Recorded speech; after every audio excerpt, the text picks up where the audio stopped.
going to test fire alarm.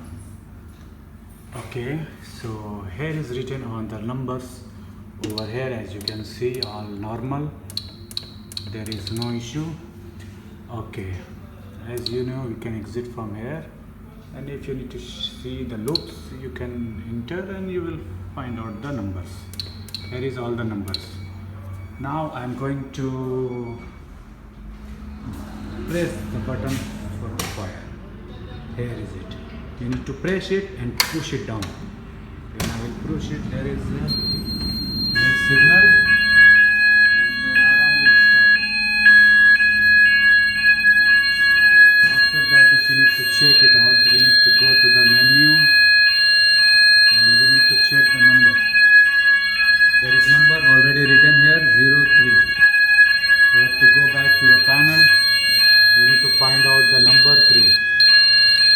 0304.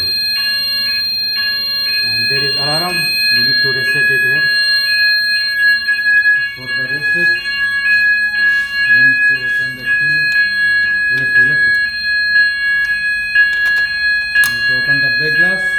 Open the brake glass. We need to close it back and we'll press the button for the reset. There we go. Sounder is stopped already, and we are going to check over here now.